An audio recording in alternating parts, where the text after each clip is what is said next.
مرحبا يا شهر رمضان مرحبا شهر العبادة مرحبا يا شهر رمضان مرحبا شهر السعادة مرحبا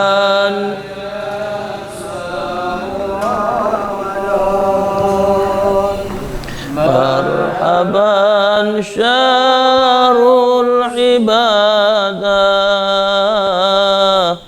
مرحبا شهر رمضان مرحبا شهر السعادة.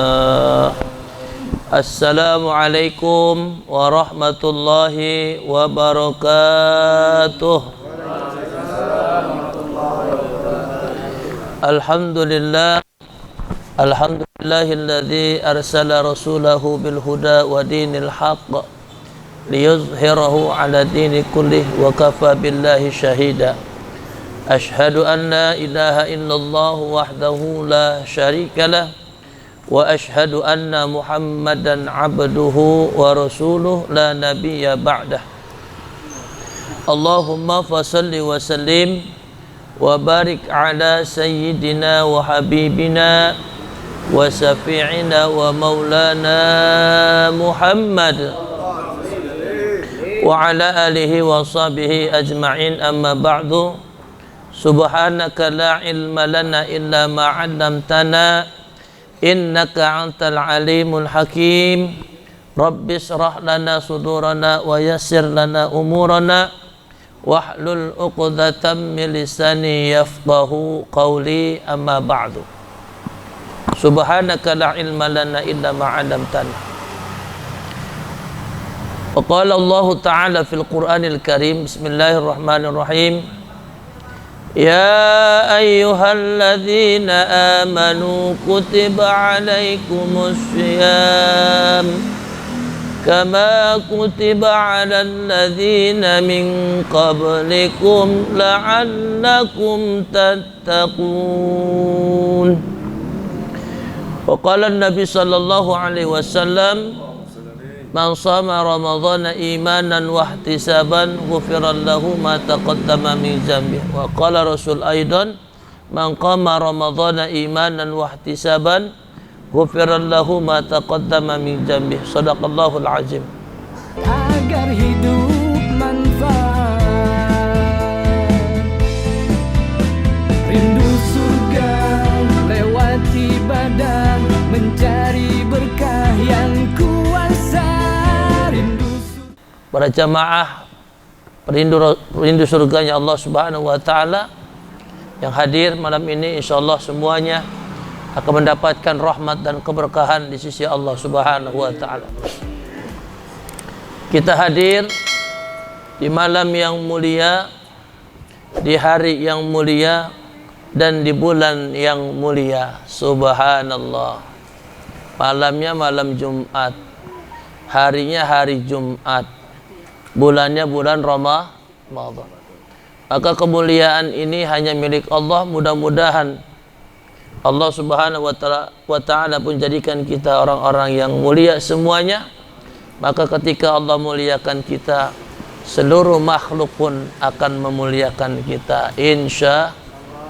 Salawat dan salam kita sampaikan ke haribaan junjungan alam kedua kita Rasulullah sallallahu alaihi wasallam beserta keluarganya, para sahabatnya, para tabi'in, tabi'in dan umumnya untuk kita semua. Wabil khusus kita yang hadir di majlis ini, insyaallah semuanya akan mendapatkan syafaatnya Rasulullah sallallahu alaihi wasallam. Amin ya rabbal alamin.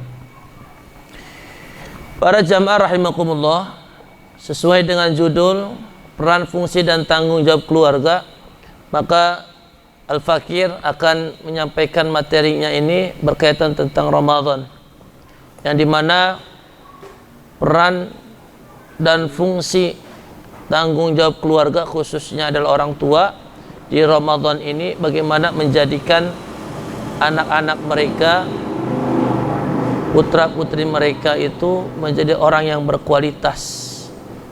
Dan ini momentum yang tepat untuk menjadikan mereka orang-orang yang berkualitas. Lanjut ya. Terus.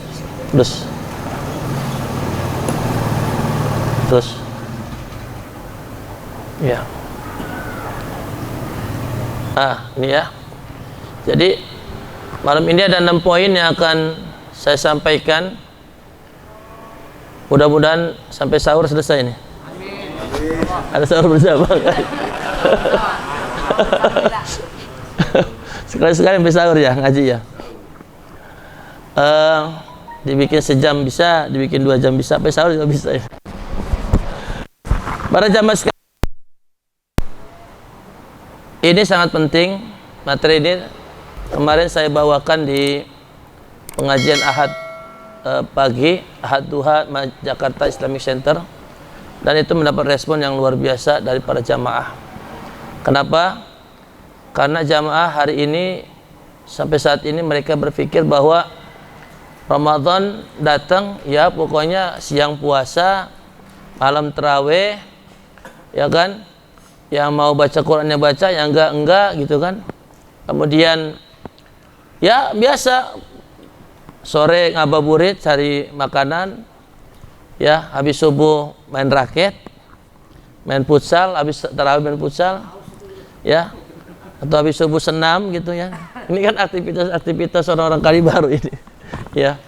Tapi sekarang alhamdulillah, ketika acara plaza kemarin datang Pak Wali Kota dan sebagainya, ya Pak Asisten Kesra datang terakhir saya ceramah habis saya bikin, ya. Jadi saya katakan Bapak Ibu sekali baru datang semua itu. Ya Ramadan bulan mulia, bulan ibadah. Maka perintahnya adalah ibadah. Maka budaya-budaya yang terjadi Ramadan di luar Ramadan jangan terjadi. Budaya tawuran jangan sampai terjadi di bulan Ramadan. Kasih tahu anak-anaknya saya bilang, kalau mau tawuran sekarang sebelum Ramadan. Ya, yang mau tawuran sekarang. Ya, kemudian saya katakan lagi nanti Ramadan banyak sekali atlet jadi-jadian. Atlet bulu tangkis jadi-jadian itu, atlet futsal penuh jalanan itu. Ya, jadi kalau main bulu tangkis sekarang saya bilang. Ya mau dombrek sekarang. Ya mau ngabuburit sekarang ngabuburit. Ramadan perbanyak ibadah kepada Allah Subhanahu wa taala. Kenapa? Karena kita selama ini menjadikan Ramadan itu hanya aktivitas biasa, bukan luar biasa. Jadi ketika Ramadan datang, suasananya itu harus beda. Di dalam keluarga juga harus beda. Ketika kita sama, berarti kita tidak sesuai dengan disampaikan Nabi SAW. Man fariha bidukhuli Ramadan, harramallahu jasadu ala nira. Siapa yang bergembira datang bulan Ramadan, diharamkan jasadnya masuk api neraka. Makna gembira di sini, kita harus bedakan suasana jauh sebelum Ramadan dengan suasana di dalam bulan Ramadan. Wabil khusus penekanannya pada jamaah sekalian, bagaimana kita lakukan ini di dalam keluarga kita. Qu anfusakum wa ahlikum nara. Jaga dirimu dan keluargamu dari azab api neraka. Nah, perintah ibadah Ramadan dipanggil hanya untuk orang-orang beriman, ya. Kita ada 6 poin, mudah-mudahan selesai, ya. Al-Baqarah 183. Bismillahirrahmanirrahim. Ya ayyuhalladzina amanu kutiba alaikumus syiyam kama kutiba alal ladzina min qablikum la'allakum tattaqun.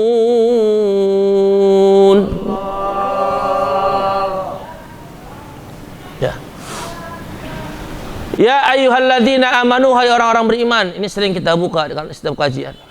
Jadi yang Allah perintahkan, yang Allah berikan tanggung jawab, yang Allah percayakan siapa mereka yang melaksanakan ibadah Ramadan, itu orang beriman. Bukan ya ayyuhal muslim, bukan. Tapi ya ayyuhalladzina amanu, hai orang-orang beriman.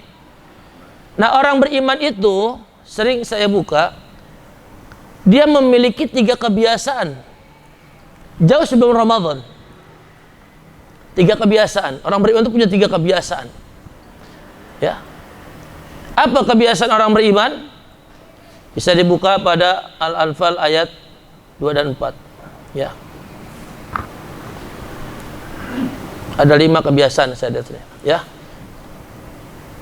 Kebiasaan orang beriman itu bisa dilihat Al-Anfal ayat 2 dan 4.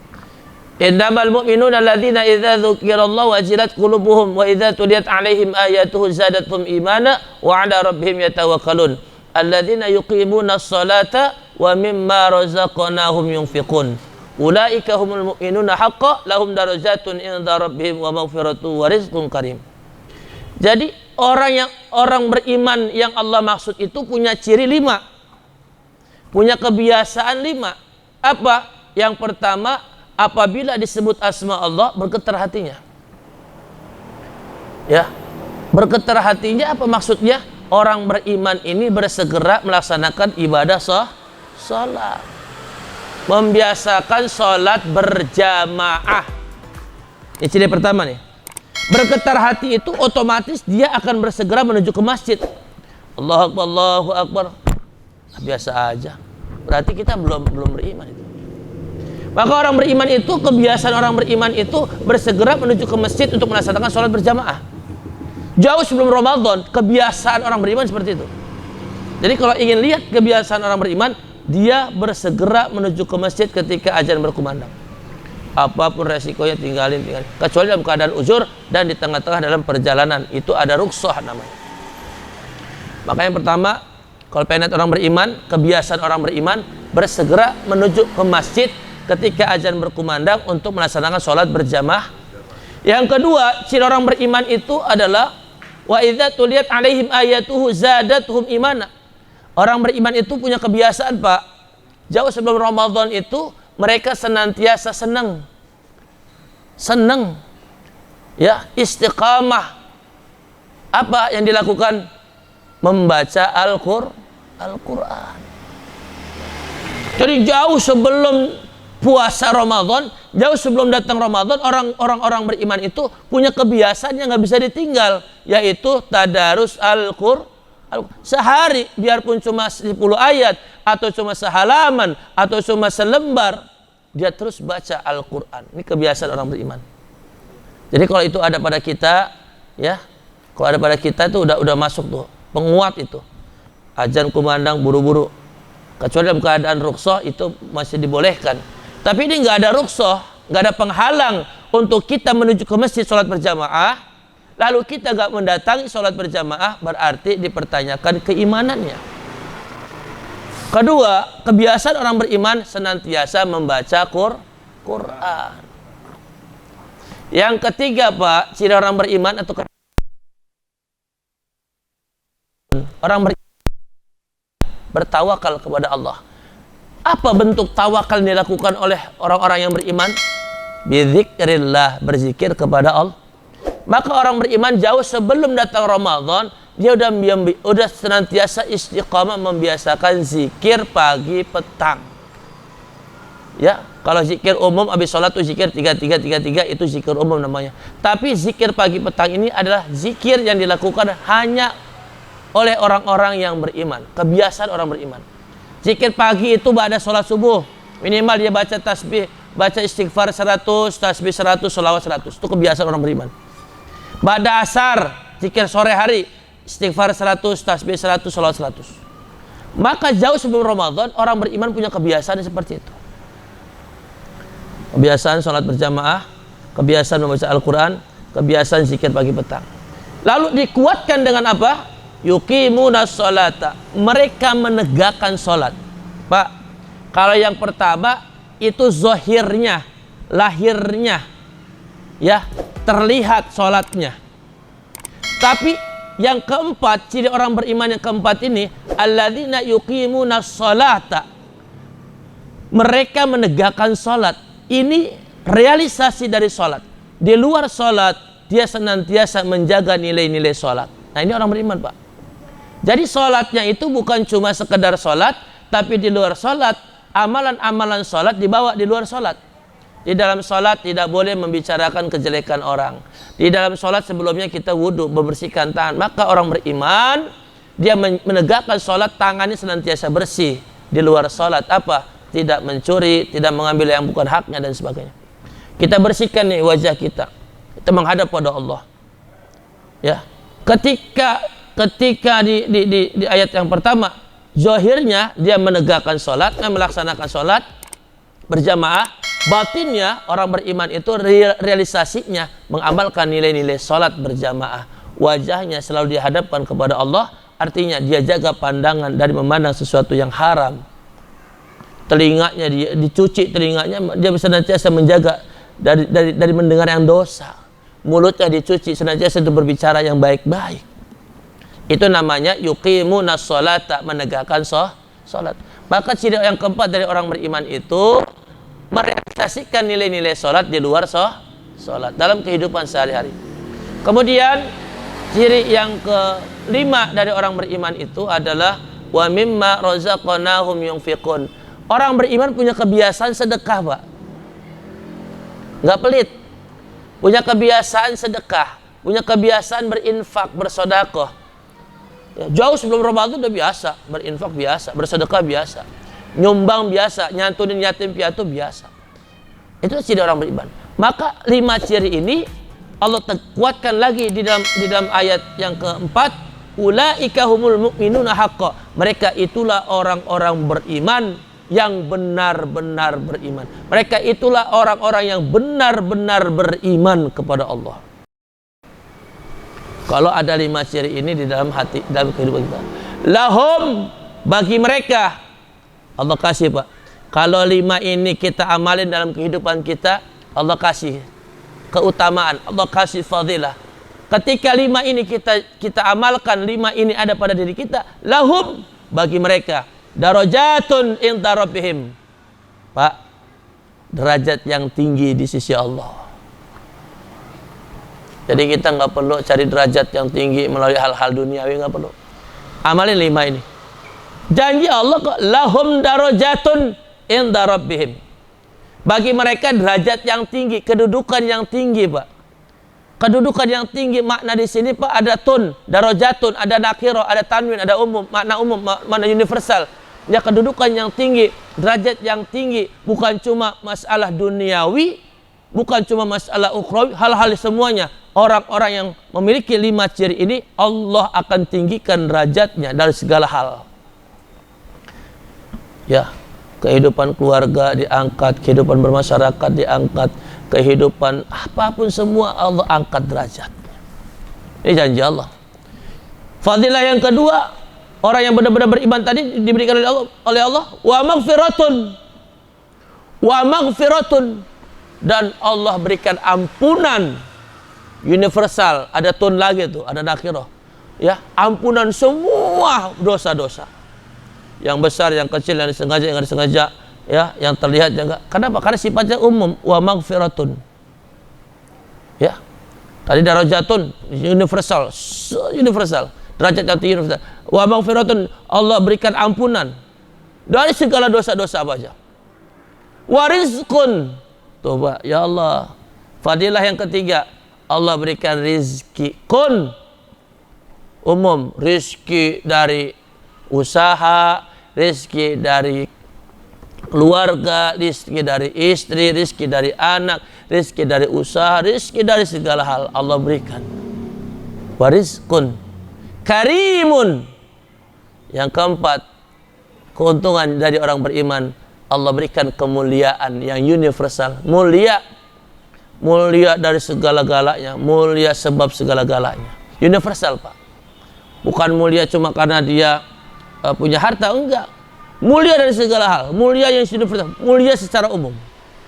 Ya, warizkun, ya. Nah, inilah yang Allah panggil untuk berpuasa, Pak. Nah, enggak sembarangan. Ya.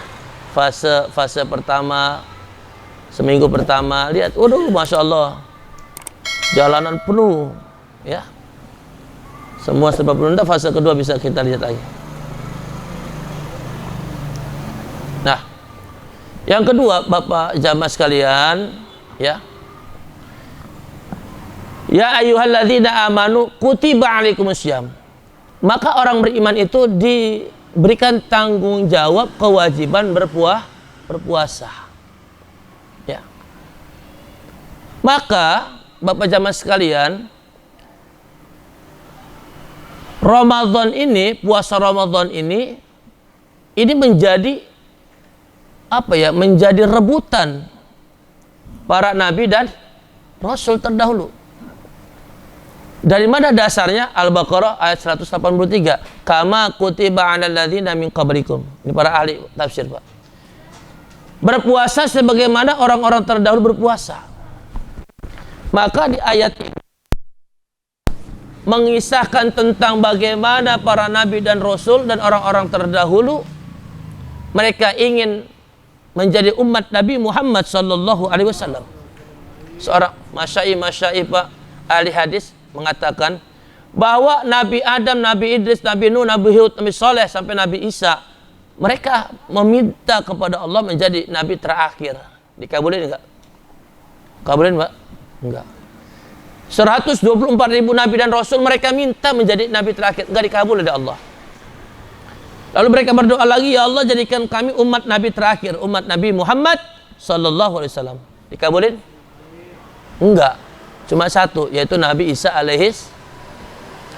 Kenapa alasannya? Kama kutiba 'alal ladzina min qablikum. Para nabi dan rasul tersebut sudah Allah sampaikan keutamaan menjadi nabi terakhir dan umat nabi terakhir, yaitu diberikan 1 bulan, yaitu bulan suci Ramadan. Jadi para nabi, Pak, berebut, Pak. Berebut menjadi umat Nabi Muhammad. Kita menjadi umat Nabi Muhammad, minta apa enggak? Minta apa enggak? Enggak dikasih kita oleh Allah Subhanahu wa ta'ala. Ya, nabi-nabi yang lain minta jadi umat Nabi Muhammad, tapi kita enggak pernah minta. Tapi kita dikasih menjadi umat Nabi Muhammad. Kira-kira muliaan mana? Minta apa dikasih? Dikasih. Maka bagi orang-orang yang menggunakan akalnya, ya, ada apa kok Nabi dan Rasul ini berebut menjadi umat Nabi Muhammad? Karena Allah sampaikan kemuliaan umat Nabi Muhammad, salah satunya bukan cuma Al-Quran. Yang kedua, ya, dari sekian banyak kemuliaan umat Nabi Muhammad diberikan 1 bulan yang namanya bulan suci Ramadan. Segede apapun dosanya, sebanyak apapun dosanya, sebanyak apapun kemaksiatannya, sebanyak apapun perbuatan jahilnya, 1 tahun sebelum masuk Ramadan, lalu dia istiqamah di bulan Ramadan untuk ibadah, Allah gugurkan semua dosa dan kesalahannya. Dia istiqamah ibadah Ramadan sesuai dengan aturan tata cara yang pernah dilakukan oleh orang-orang terdahulu. Kama kutiba 'alal ladzina min qablikum, ibadah yang sesuai dengan orang-orang terdahulu, sebagaimana orang-orang terdahulu ibadah berpuasa, maka itulah yang kita lakukan. Jadi kalau kita ibadah tidak mengikuti aturan tata cara, metodologi orang-orang terdahulu, para sahabat, para tabi'in, tabi'in, belum tentu kita mendapatkan kemuliaan dari Allah Subhanahu. Jadi Ramadan kalau kita sama, kualitas ibadah kita Ramadan sama dengan di luar Ramadan, berarti kita bukan manusia pilihan Allah, Pak. Di luar Ramadan kita cuma sekedar 5 waktu, cuma nambah puasa doang. Gak ada peningkatan lain, gak ada peningkatan qabliyah ba'diyah, tidak ada peningkatan duha, tidak ada peningkatan tahajud, tidak ada peningkatan zikir pagi petang, tidak ada peningkatan sedekah, tidak ada peningkatan nuntut ilmu. Berarti tidak ada perubahan, ya, bulan-bulan sebelum Ramadan dengan bulan Ramadan, cuma nambah apa? Nambah puasa doang. Ya, apa yang seperti ini yang akan mendapatkan keutamaan la'allakum tattaqun? Tidak. Ya, la'allakum tattaqun itu, Pak, seperti kita dulu nih. Kita sekolah SD kelas 1 sampai kelas 6. Ya, tamat dapat selembar kertas, lulus. Betul? Dapat ijazah. masuk SMP 3 tahun, selembar kertas, lulus, dapat ijazah. Ya, masuk SMA 3 tahun, dapat selembar kertas, lulus, dapat ijazah. Yang dikejar tamat SD, lulus, ijazah. Biar apa? Biar naik makom, yaitu makom SMP. Bagaimana mau naik makom SMP kalau nggak punya gelar lulus dan ijazah di SD? Betul, betul. Lalu kita masuk SMP 3 tahun, dapat gelar, ya, lulus dan dapat ijazah. Bagaimana kita mau masuk ke naik makom, naik tingkatan ke makom selanjutnya yaitu SMA, kalau kita nggak lulus? Kalau udah nggak lulus, mungkin nggak dapat ijazah. Nggak mungkin, Pak. Lalu kita 3 tahun SMA, ya, dapat gelar lulus, dapat ijazah, baru bisa kita melanjutkan ke perguruan tinggi yang ada duit. Kalau enggak, kita bisa melanjutkan untuk bekerja dengan modal ijazah SMA.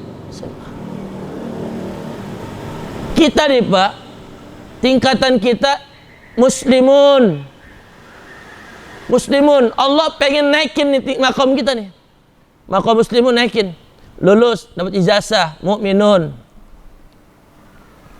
Nih, mukminun nih, Pak. Kita sedang diuji mukminun. Sebulan ini jadi muslimun itu setahun, jadi mukminun itu sebulan, Pak.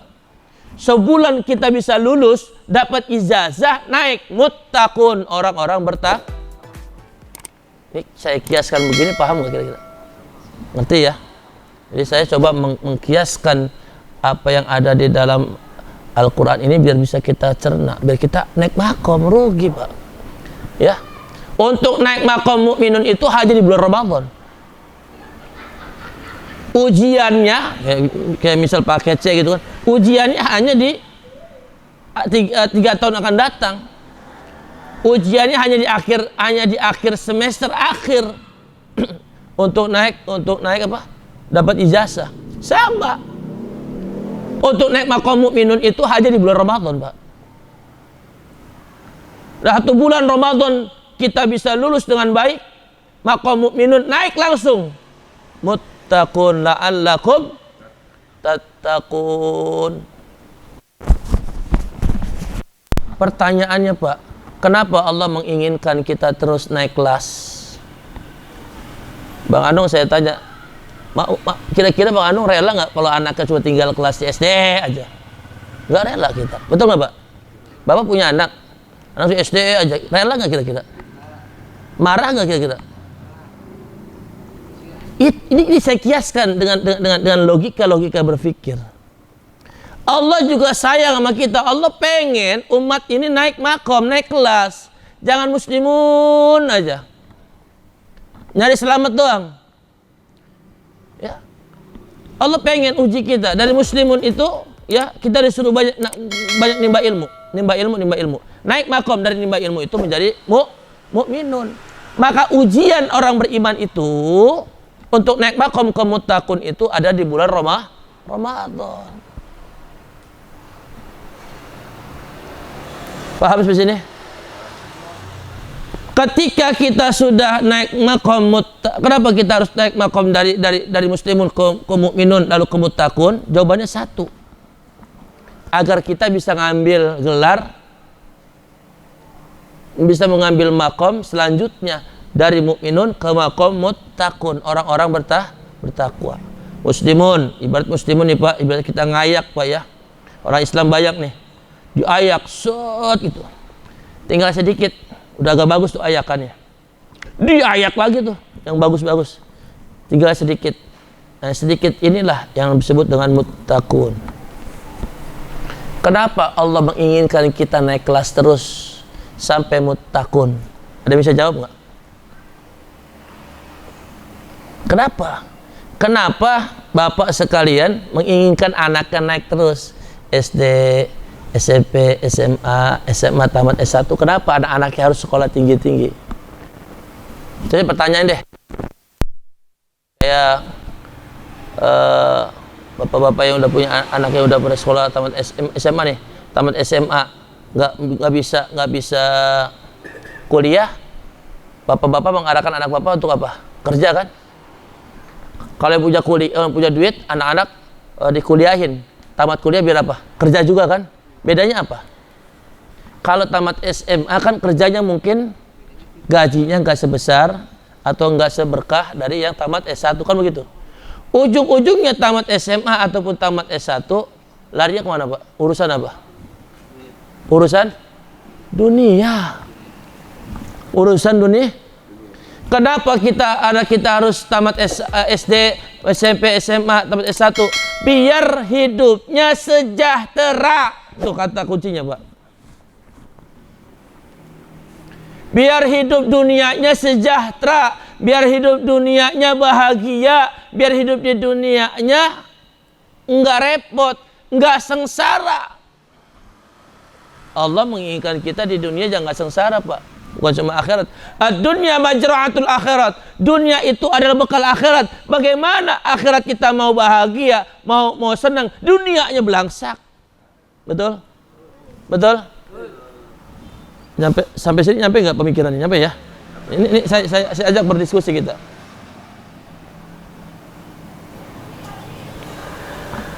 Jadi Ramadan adalah satu gemblengan, Pak, ujian. Ya, training besar, training motivasi besar, pelatihan besar ya untuk orang-orang beriman yang mereka harus naik makom menjadi orang bertakwa. Tujuan Allah kenapa harus bertakwa? Agar hidup kita di dunia sejahtera, agar hidup di dunia kita enggak belangsak. Kalau udah dunianya sejahtera, enggak belangsak, enggak susah, insya Allah akhiratnya baik. Paham sampai sini? Udah paham berarti nggak sampai sahur nih, Bang. Nggak sampai sahur udah paham nih.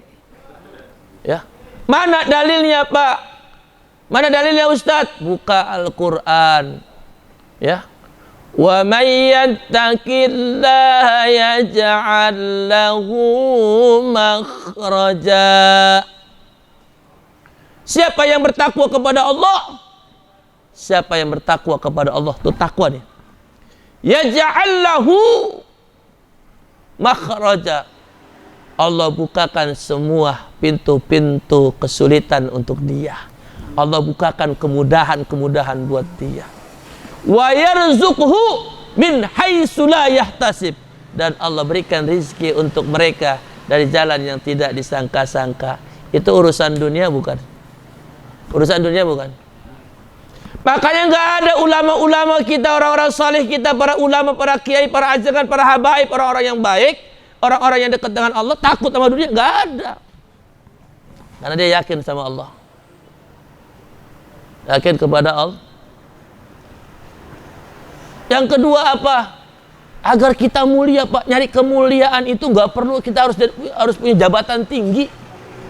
Mencari kemuliaan itu nggak perlu kita harus punya harta banyak, nggak perlu. Jadi orang bertakwa. Inna akramakum indallahi atqakum. Sesungguhnya yang paling mulia di sisi Allah ada yang paling bertakwa. Paham, Pak? Nah, oleh karena itu, Bapak jamaah sekalian, ya, kata kuncinya dari ya ayyuhalladzina amanu kutiba alaikumussyam, ya, saya penggal nih, amanu kutiba alaikumussyam kama kutiba alal ladzina min qablikum la'allakum tattaqun. La'allakum tattaqun, satu kalimat. Kata kunci dari satu ayat ini kama kutiba alal ladzina min qablikum, Pak. Jadi bagaimana kita mau mendapatkan ketakwaan tadi, dapat gelar takwa tadi, dapat pengakuan dari Allah Subhanahu wa taala tadi, kalau metode cara yang kita lakukan dalam ibadah Ramadan ini tidak sesuai dengan aturan-aturan syariat agama. Allah tegaskan kama kutiba alal ladzina min qablikum, sebagaimana puasa yang telah dilaksanakan oleh orang-orang sebelum kamu. Bapak jamaah pernah berpikir enggak untuk mencari tahu bagaimana puasa orang-orang sebelum kita? Bagaimana puasanya Rasulullah di bulan Ramadan, 1 bulan Ramadan, bagaimana Rasulullah berpuasa, bagaimana berpuasa dan beribadah di bulan Ramadan para sahabat Rasulullah, bagaimana berpuasa dan beribadah di bulan puasa itu para tabi'in, tabi'in dan ulama salafus soleh. Kita pernah baca nggak kisah-kisah itu? Perintah Allah, kama kutiba 'alal ladzina min, itu perintah Allah. Kita kalau ingin mau naik makom dari mukminun ke muttaqun, ikutin bagaimana ibadah Ramadan orang-orang sebelum kita. Siapa? Yaitu para sahabat, para tabi'in, tabi'in dan ulama-ulama salafus saleh. Nah, Bapak jamaah sekalian, kalau bacanya pasti nggak sempat. Maka dari sekian bacaan yang saya ambil, ya, dari sekian bacaan yang saya ambil, Bapak jamaah sekalian, cerita-cerita para sahabat, tabi'in dan sebagainya, maka saya melakukan satu pengembangan keilmuan dengan satu judul manajemen ibadah Ramadan. Nanti akan saya jelaskan, Pak, dalam bentuk Excelnya. Nanti Excel dibuka, ya, Excelnya itu tahapan-tahapan, dan itu berdasarkan bacaan-bacaan saya membaca bagaimana orang-orang terdahulu mengisi Ramadan dengan ibadah. Dan itu yang saya ambil yang paling ringan, Pak. Yang paling ringan. Ada sahabat tuh semalam suntuk gak tidur, lalu kita nggak bisa. Kita ambil yang paling ringan dari sahabat, dari tabi'in dan ulama-ulama salafus saleh. Artinya ada waktu-waktu juga yang kita gunakan untuk istirahat dan disesuaikan dengan kondisi kita. Nah, oleh karena itu Bapak jamaah sekalian, nah ini kata kuncinya nih, ya, kama kutiba alal ladzina min qablikum, yaitu saya coba melakukan pengembangan keilmuan, yaitu membuat satu judul manajemen ibadah Ramadan, penerapan 5 fungsi manajemen. Yang pertama, Bapak jamaah sekalian, dalam bulan Ramadan ini, jauh sebelum Ramadan kita harus punya perencanaan, Pak. Apapun tanpa perencanaan hancur, nggak bisa. Udah direncanain aja kadang nggak terlaksana. Udah direncanain aja kadang hancur-hancuran. Apalagi tidak rencanakan. Lah, kehidupan kita secara duniawi perencanaan luar biasa. Nggak usah jauh-jauh, ya. Ketika kita mau rencana mau mudik nanti setelah Lebaran, itu perencanaan jauh-jauh hari. Ongkosnya udah kita siapin. Apa aja nih persiapannya? Ongkos, kendaraan, konsumsinya, penginapannya, itu udah kita bicarakan semua jauh sebelum berangkat untuk jalan. Lah, hal-hal duniawi kita bisa rancang begitu hebat. Kenapa perjalanan 1 bulan kita nggak punya rencana, Pak? Perjalanan 1 bulan loh, lama loh. Umroh berapa? Ustaz Sofyan berapa hari kemarin? 12 hari. Saya tanya, ada perencanaan nggak? Ada kan? Ada job nggak? Ada jadwal nggak? Kemana-kemana ada nggak? Lalu ada kontrol nggak di situ? Ada evaluasi nggak? Umrah 12 hari, Pak. Lah ini kita 30 hari. Pokoknya mau bangun ya sahur, sholat, nggak punya perencanaan ibadah yang maksimal. Sehingga yang terjadi apa, Pak? Kita statis, Pak. Ya setelah Ramadan kembali lagi ke asal. Setelah Ramadan kembali ke asal. Ya. Betul. Nah ini nih, mungkin udah bapak-bapak udah pada dengar semua. Saya ingin menguatkan saja. Dan ya, penekanan saya manajemen ibadah Ramadan ini, penekanan saya bapak dan ibu jadi trainer, anak-anak bapak dan ibu adalah orang-orang yang kita latih. Kullu mauludin yuladu 'alal fitrah. Setiap anak yang lahir dalam keadaan suci dan bersih. Fa abawahu yu'awwidani aw yunassirani aw yumajjisani. Tergantung ma bapaknya menjadikan itu anak Yahudi, Nasrani atau Majusi. Nah, momentum Ramadan inilah, Pak, momentum yang paling tepat untuk kita membentuk mereka menjadi generasi yang beriman, bertakwa kepada Allah, berakhlak mulia, momentum yang tepat untuk kita menggebrak mereka, mendorong mereka, memaksa mereka untuk memaksimalkan ibadah. Tergantung kedua orang tuh. Jadi jangan berharap banyak. Jangan berharap banyak anak-anaknya mau rajin sholat, mau rajin zikir baca Quran, mau rajin tahajud, mau rajin duha. Lah kalau orang tuanya sebagai motornya, penggerak itu tidak melaksanakannya, nggak bisa, Pak. Makanya kita nih harus jadi motor penggerak. Kita dulu ngamalin nih, Bapak ngamalin, mungkin seminggu pelajari yang saya sampaikan, dipelajari, ya, dipelajari planningnya, kemudian organizingnya, controlling dan evaluasinya, aktualisasinya itu pelaksanaan kita di lapangan 1 bulan penuh. Pelajari, Pak. Seminggu Bapak sendiri coba pelajari, minggu kedua mulai buat gebrakan kepada istri, anak, dan kepada keluarga kita. Momentum yang tepat, Pak. Momentum yang tepat Ramadan. Ya, kita nggak pernah kumpul keluarga makan bareng, bisa kita tekankan minimal kita bisa buka puasa bersama dengan keluarga semuanya. Kita bisa buka sahur bersama dengan keluarga semua. Momentum yang tepat kita bisa sholat tahajud atau duha bersama. Kalau untuk sholat wajib, usahakan kita bisa berjamaah di masjid atau di musola, Pak ya. Itu ada dalam Al-Quran, Pak. Jangan bilang nggak ada.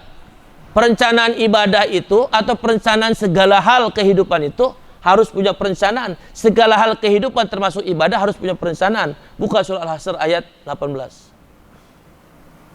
Bismillahirrahmanirrahim. Ya ayyuhalladzina amanu taqullaha wal tanzur nafsum ma qaddamat lighad wattaqullaha innallaha khabirum bima ta'malun. Ini ayat tentang perencanaan. Hai orang-orang beriman, bertakwalah kepada Allah dan hendaklah setiap orang memperhatikan apa yang akan diperbuatnya untuk hari esok. Ya, perencanaan apa yang akan diperbuatnya. Dan bertakwalah kepada Allah, sesungguhnya Allah Maha mengetahui apa yang kamu kerjakan. Ini perencanaan, Pak, ya. Apa yang telah diperbuatnya, maksudnya hasil. Tapi kalau saya bisa kita maknakan apa yang akan diperbuatnya untuk hari esok. Perencanaan. Jadi ini ada perintah kita merencanakan segala hal-hal yang baik ke depan. Hari esok yang dimaksud di sini bisa kehidupan duniawi, bisa untuk akhirat. Ya. Ini umum, Al-Qur'an itu umum, universal. Kita mau arah kemana bisa. Ya. Nah, Bapak jamaah sekalian, ketika kita melakukan satu perencanaan ibadah, Pak, khususnya Ramadan, yang pertama, di bulan Ramadan itu cuma ada 2, ibadah wajib dan ibadah sunnah. Cuma 2, nggak ada yang lain. Seperti Bapak mau pulang kampung, ya, merencanakan ongkosnya, yang wajib kan ongkos tuh kan, ongkosnya, yang pokok-pokok. Maka kita kelompokkan menjadi 3 kelompok, Pak. Dalam Ramadan 3 kelompok. Ya. Pertama, kelompok ibadah wajib, yaitu sholat 5 waktu berjamaah. Targetnya berjamaah. Kisah-kisah sahabat orang-orang soleh yang saya baca, mereka senantiasa menghidupkan Ramadan itu dengan berjamaah. Apalagi sholat 5 waktunya. Kedua, target puasa siang hari di bulan Ramadan. Itu targetnya. Berjamaah 17 rakaat, ya. Kemudian puasa di siang hari dari subuh sampai maghrib. Yang kedua, kita merencanakan tentang ibadah-ibadah yang dikuatkan, Mbak. Ibadah-ibadah sunnah yang dikuatkan. Artinya makomnya itu, ya, makomnya itu di bawah dikit dari yang wajib pahalanya. Apa yang dikuatkan itu, Pak? Kalau kita baca kisah-kisah orang-orang saleh, para sahabat, para tabi'in, Pak, mereka senantiasa menjaga amalan yang namanya rawatib. Rawatib muakkad itu, Pak, ada 12 rakaat, ada 10 rakaat. Nanti kalau kita jelaskan mana yang 12, mana yang 10. Dijaga, ya. Nah, kalau nggak salah di sini ada. Ini, Pak. Rawatib yang 10 rakaat itu subuh, sebelum subuh 2 rakaat, Yang muakkad Pak ya. Sebelum zuhur 2 atau 4 rakaat.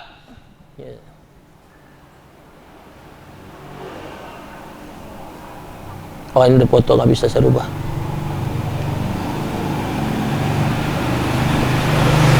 Setelah zuhur 2 rakaat, sebelum asar 2 rakaat, setelah isya 2 rakaat. Itu jumlahnya 10 atau 12. Kalau sebelum zuhurnya 4, jumlahnya 12. Kalau sebelum zuhurnya 2, jumlahnya 10.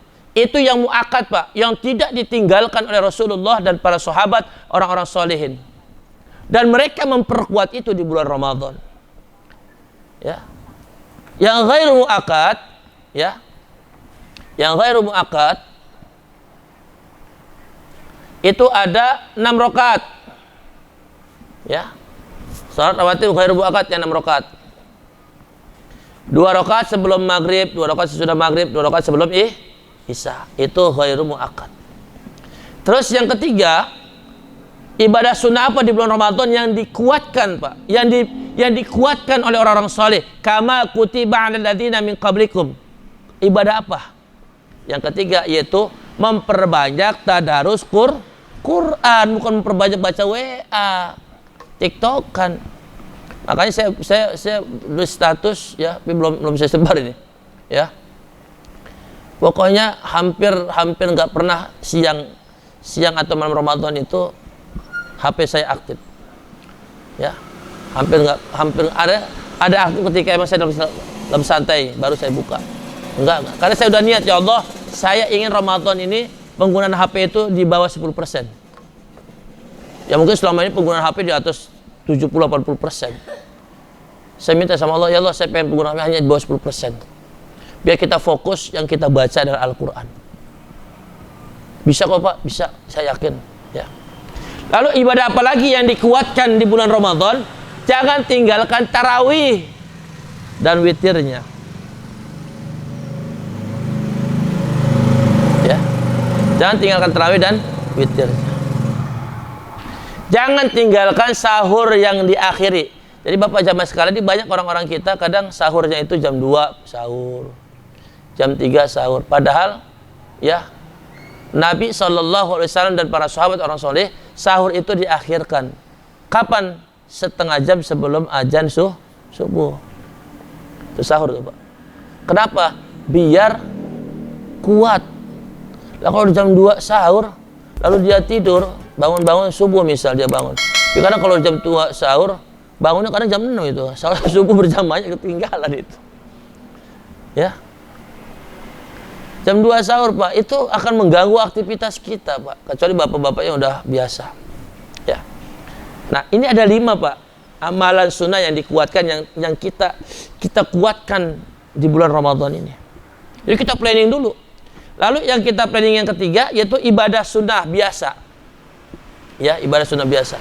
Nah, saya nanti bulan Ramadan ini saya mau jaga ibadah apa? Saya mau jaga sholat taubat saya mau jaga sholat tahajud dan witir saya mau jaga sholat duha saya mau jaga sholat sunnah tahiyatul masjid saya mau jaga zikir pagi dan petang saya. Zikir pagi itu pada sholat subuh, zikir petang pada sholat asar. Saya mau jaga zikir pagi petang.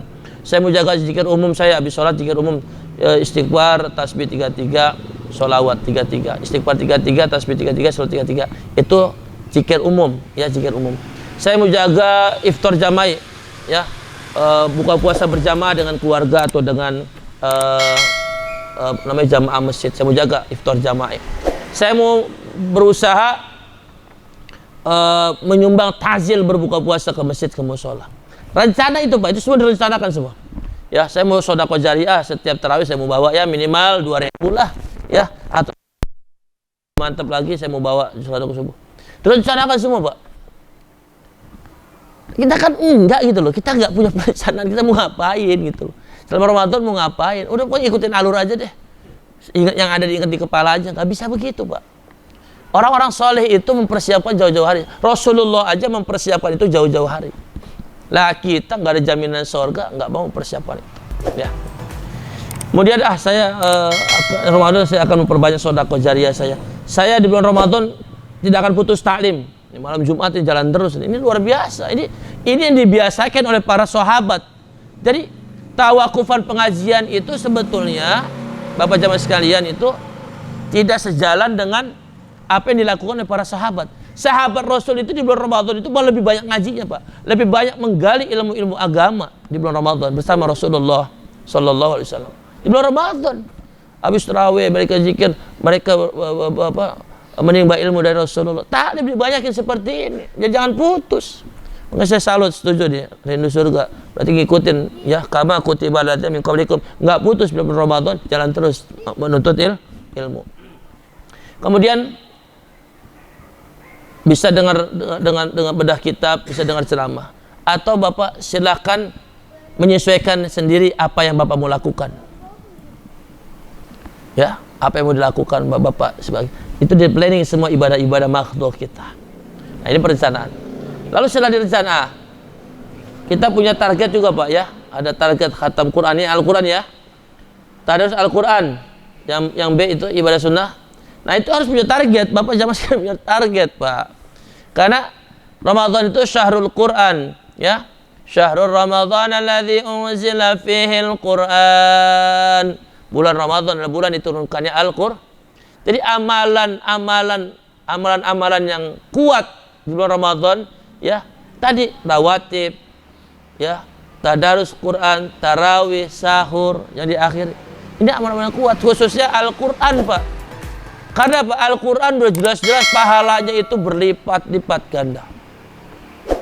Dan kenapa Al-Quran? Karena Rasulullah SAW senantiasa mengkhatamkan Qur'annya bersama Jibril di bulan suci Ramadan. Ya. Maka kalau Bapak punya target 1 bulan khatam 1 kali, ya begini caranya. Antara subuh sampai zuhur, ya Pak, 2 lembar. Ini antara. Jadi, Ustaz habis sholat subuh kita baca Quran, bagus. Tapi kalau untuk planning ini, perencanaan ini, Pak, ya, saya menekankan antara 2 waktu 2 lembar. Kalau ingin 1 kali khatam 1 bulan, antara subuh zuhur 2 lembar. Lebih ya bagus. Kalau Bapak ingin khatam 2 kali ya 4 lembar. Kalau Bapak ingin khatam 3 kali ya 6 lembar antara 2 waktu sholat tadi, ya. Antara zuhur ke asar bisa 2 lembar, bisa 4 lembar, bisa 6 lembar. Tergantung targetnya, mau 1 kali khatam, 2 kali khatam, atau 3 kali khatam.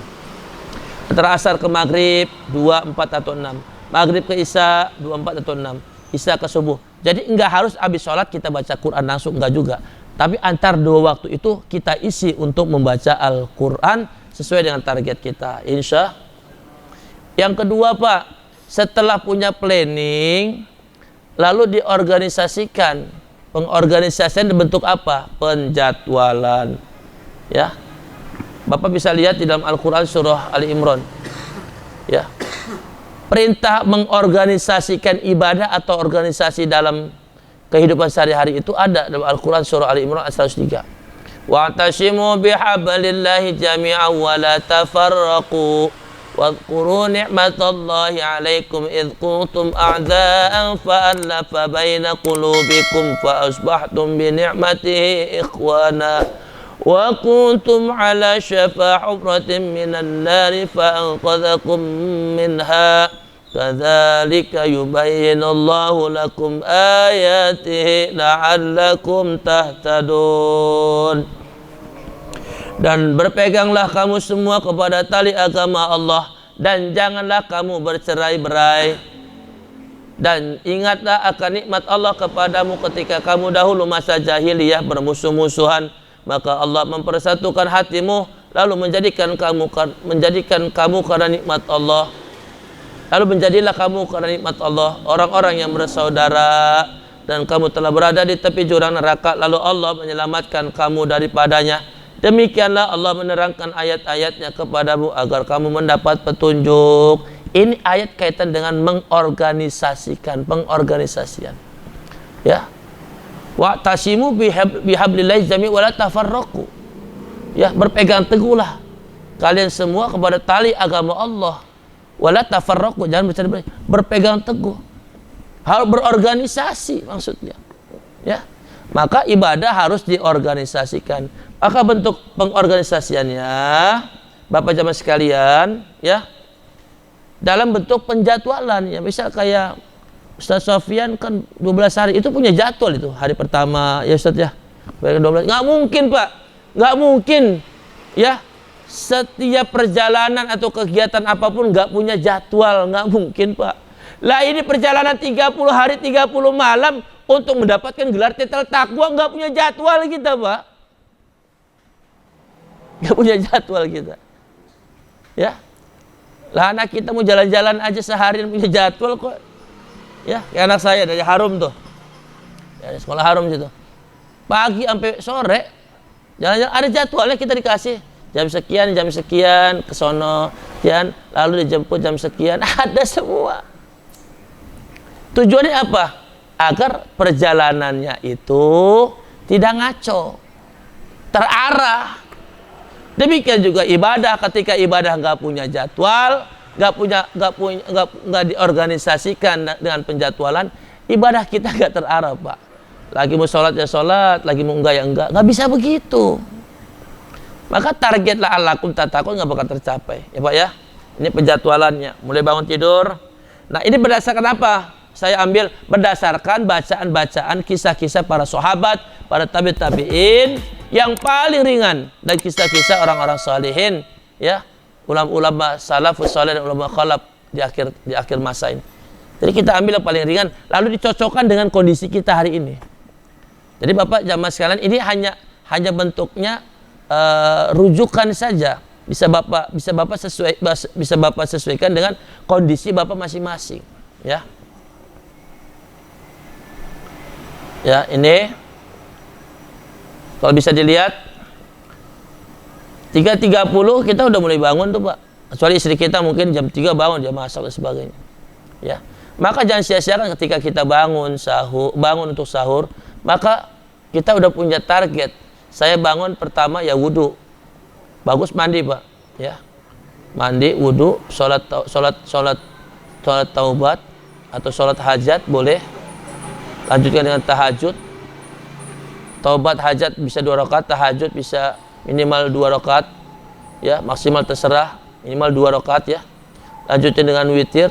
Dan di tahajud itu Pak, dari kisah-kisah sahabat yang dilakukan, mereka banyak berdoa kepada Allah.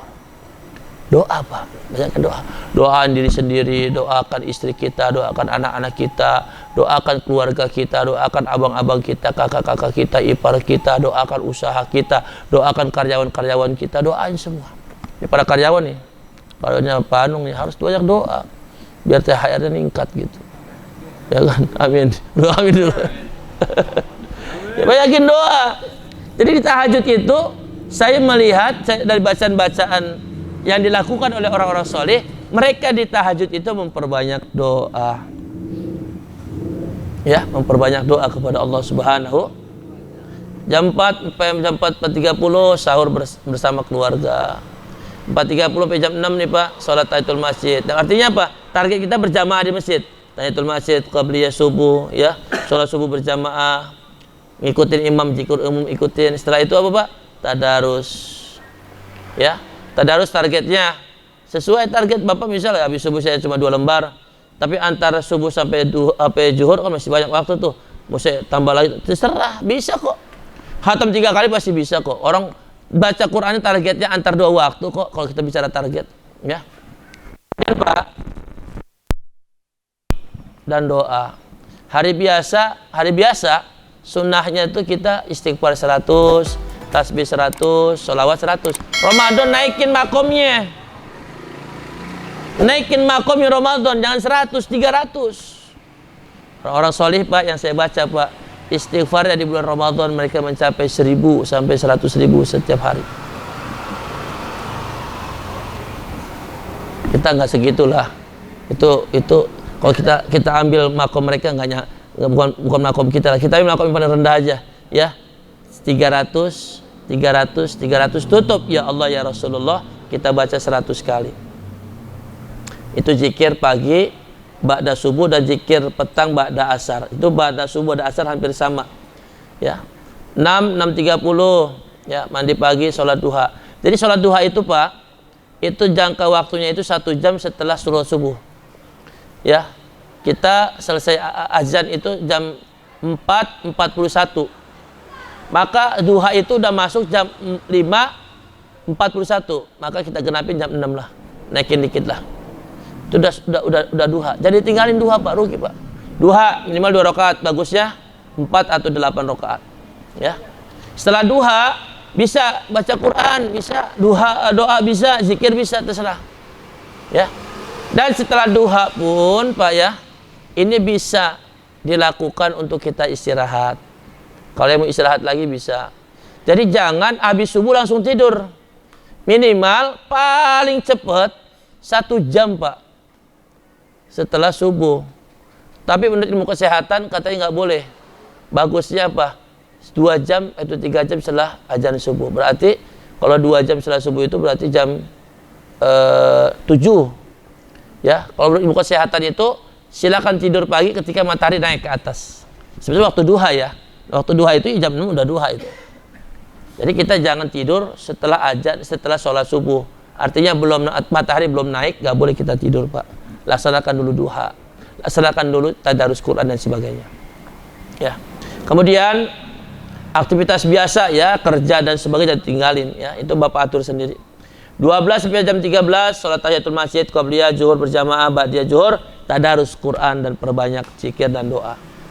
13.30 sampai jam 15. Nah, ini kalau kita punya aktivitas pagi, maka anak-anak kita yang punya aktivitas pagi Pak, sekolah Pak, itu kan pulang jam 12 itu ya selesai. Sampai rumah setengah 1 atau jam 1 ya. Setelah mereka sholat, setelah mereka baca Quran Pak, maka arahkan mereka untuk istirahat siang. Kenapa harus istirahat siang? Agar malamnya bisa kokoh untuk ibadah. Kalau kita nggak istirahat siang Pak, 1 jam aja habis zuhur itu kita istirahat, maka malamnya kita akan lemah. Udah kita nggak istirahat siang ya, lalu kita buka puasa yang dihantam es, habek banyak ya kan, sholatnya udah ngap-ngapan ya. Udah setelah kita makan itu yakin deh lembas itu Pak, ngantuk. Tapi kalau kita istirahat siang, insya Allah akan terkendali tenaga kita untuk malam hari ibadah kepada Allah Subhanahu wa Ta'ala. Nah kemudian Bapak jamaah sekalian, 15 sampai jam 16 itu sama seperti ba'da subuh ya. Itu belum saya ganti, itu harusnya ba'da sholat asar berjamaah. 16 17 olahraga. Nah, ada beberapa kisah sahabat Pak ya, tabi'in itu di bulan Ramadan itu mereka ganti olahraga mereka yang tadinya ba'da subuh itu, mereka ganti agar fisik ini tetap sehat Pak, nggak boleh nggak olahraga. Itu mereka ganti kurang lebih 2 jam atau 1 jam menjelang maghrib. Apa olahraga mereka? Memanah. Itu olahraganya yang saya baca, memanah, berkuda. Nah kalau kita udahlah jogging aja di rumah kita gitu. Artinya ketika kita capek, keringat dan sebagainya, itu udah waktu menjelang berbuka, nggak makruh. Lah kalau kita habis subuh jogging, habis subuh jogging, itu kan masih lama untuk buka puasanya. Ya, akibatnya makruh Pak ya. Kemudian kita arahkan anak-anak kita untuk mandi sore. Setelah mandi sore ya, tadarus jelang maghrib. Nah ini Pak, kebiasaan ngabuburit ya. Padahal para sahabat orang-orang soleh itu setengah jam atau 1 jam menjelang maghrib itu mereka memperbanyak doa dan baca Quran. Memperbanyak baca Quran dan doa. Ya. 18 sampai 18.15 kan sekarang kita buka 18 lewat 5 menit ya. Kita buka jilid 1 Pak, buka sekedar buka aja, batalin. Setelah itu buru-buru kita ke masjid atau kita sholat berjamaah dengan keluarga. Jangan langsung dihantam di situ. Buka hantam bek 2 piring dan sebagainya ya. Akibatnya sholat maghribnya pasti akan lalai jauh gitu. Apa sholat nunggu masih kenyang nih gitu. Kalau begitu ya. Oh nggak boleh sholat masih kenyang nih, aduh, masih full ini. Nah kalau kita hanya sekedar buka dulu, insya Allah kita masih kuat. Baru setelah itu ya, artinya gini Pak, buka tahap 1 ini sekedar kenyang aja, jangan dihabek ya. Nah orang-orang soleh Pak, orang-orang soleh mereka berbuka puasanya untuk makan besar, makan nasi dan sebagainya, itu setelah mereka laksanakan sholat tarawih. Ada dalam kisah-kisah sahabat. Jadi saya mengambil dari beberapa kisah-kisah sahabat semua, ya. Nah, ada juga kisah orang-orang soleh, Pak. Menjelang tidur atau menjelang malam itu, mereka melakukan aktivitas taklim keluarga. Ini saya ambil dari kisah taklim keluarga. Mereka taklim keluarga, bapaknya membacakan kitab, ya, istri anak-anaknya mendengarkan, lalu ada tanya jawab, penjelasan. Gak banyak-banyak, hanya kurang lebih setengah jam saja. Nah, itu pembiasaan yang jarang dilakukan di keluarga kita, ya. Termasuk saya sendiri baru mencoba melakukan itu di bulan Ramadan ini, ya. Kemudian 21 sampai 21.30 aktivitas biasa lah. Misal kita mau ngobrol, kita mau aktivitas, silahkan saja, ya. 21.30 sampai 22.30 ini, Pak, ini yang kadang kita jarang lakukan. 21.30 sampai 22.30 menjelang tidur, ya. Para sahabat orang-orang soleh itu, mereka menjelang tidur itu melakukan aktivitas ibadah. Yang pertama, mereka membaca Al-Quran. Yang kedua, mereka lakukan sholat sunat taubat. Yang ketiga, mereka lakukan zikir menjelang tidur malam. Istighfar 33, tasbih 33, sholat 33, Al-Ikhlas, Al-Falaq, Anas masing-masing 3 kali, ayat kursi 7 kali, lalu mereka terus berdoa. Setelah itu, mereka istirahat, Pak. Nggak pegang handphone lagi. Pegang handphone lagi, udah kita nggak bakal ngantuk. Nggak bakal ngantuk. Ya, pasti begadang mata kita. Ya, nah inilah pengorganisasian. Ya, aktualisasinya adalah penerapan kita selama di bulan Ramadan. Ya. Nah ini Al-Kahfi ayat 2, bahwa sesungguhnya, ya, penerapan itu sebagai bimbingan yang lurus untuk memperingatkan akan siksa yang sangat pedih dari sisinya dan memberikan kabar gembira orang-orang mukmin yang mengerjakan kebajikan bahwa mereka akan mendapat balasan, ya, mengerjakan kebajikan. Jadi realisasi, melaksanakan dari jadwal kita. Nah, kontrol itu buat diri sendiri, Pak. Saya sendiri punya, Pak, lembarannya, ada saya lembarannya. Kontrol saya. Menjelang tidur saya kontrol apa saya yang kurang hari ini, apa yang saya nggak lakukan, apa yang saya lakukan, ya. Nah, ini untuk kontrol diri dalam Al-Quran, surah wa inna alaikum lahafizin kiraman katibin ya'lamuna ma taf'alun. Padahal sesungguhnya bagi kamu ada malaikat-malaikat yang mengawasi kamu, kontrol, pengawasan, Pak, ya.